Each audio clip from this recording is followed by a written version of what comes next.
সান ম্যারিনোর পর এবারে ইউরোপের এক শক্তিশালী দলের কাছ থেকে প্রীতি ম্যাচ খেলার প্রস্তাব পেল বাংলাদেশ, যাদের বিপক্ষে প্রায়শই মাঠে নামতে দেখা যায় পর্তুগাল, নেদারল্যান্ডস আর ডেনমার্কের মতো শক্তিশালী দলগুলোকে। শুধু তাই নয়, এশিয়ার আরেক শক্তিশালী দলের বিপক্ষেও ম্যাচ খেলার আমন্ত্রণ পেয়েছে বাফুফে। কোন সে দল যাদের বিপক্ষে টাইগারদের মাঠে নামবার খবর রীতিমতো শোরগোল ফেলে দিয়েছে দেশের ফুটবল আঙ্গনে? কবেই বা আয়োজিত হবে ম্যাচ দুটো? সবকিছুর বিস্তারিত থাকছে রিপোর্ট।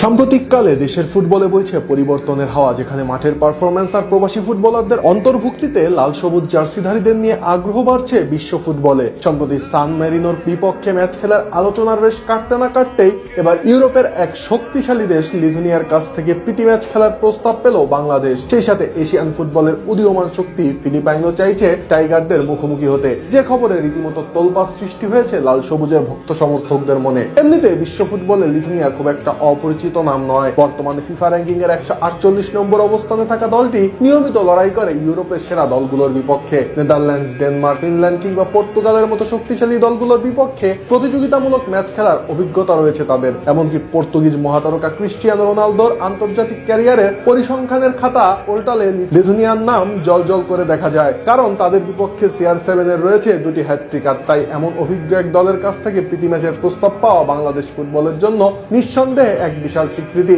মূলত লিথুনিয়ার এই প্রস্তাবটি এসেছে আগামী নভেম্বরের ফিফা উইন্ডোকে কেন্দ্র করে। আর ইউরোপীয় কন্ডিশনে গিয়ে এমন একটি দলের বিপক্ষে খেলা হামজা সমিত মোরসালিনদের জন্য হবে এক পরম পাওয়া, কেননা শক্তিশালী প্রতিপক্ষের বিপক্ষে নিজেদের রক্ষণ ভাগ এবং মাঝমাঠের শক্তি যাচাই করার এর চেয়ে মোক্ষম সুযোগ আর হতে পারে না। শুধু ইউরোপ নয়, এশিয়া থেকেও টাইগারদের জন্য অপেক্ষা করছে দারুণ এক চ্যালেঞ্জ। আগামী জুনের ফিফা উইন্ডোতে বাংলাদেশের বিপক্ষে প্রীতি ম্যাচ খেলার আগ্রহ প্রকাশ করেছে ফিলিপাইন। সাম্প্রতিক সময়ে ফিলিপাইনও তাদের ফুটবলে ব্যাপক পরিবর্তন এনেছে। এশিয়ান কাপ ও বিশ্বকাপ বাছাই পর্বে নিয়মিত লড়া এই দলটির বিপক্ষে ম্যাচ খেলতে তাই র্যাঙ্কিং এ উন্নতির পাশাপাশি দক্ষিণ এশীয় ফুটবলের বাইরে নিজেদের শক্তিমত্তা প্রমাণের সুযোগ পাবে লাল সবুজের পতাকাধারীরা। কেন হঠাৎ বিশ্বের বিভিন্ন প্রান্তের দলগুলো বাংলাদেশের বিপক্ষে খেলতে আগ্রহী হচ্ছে?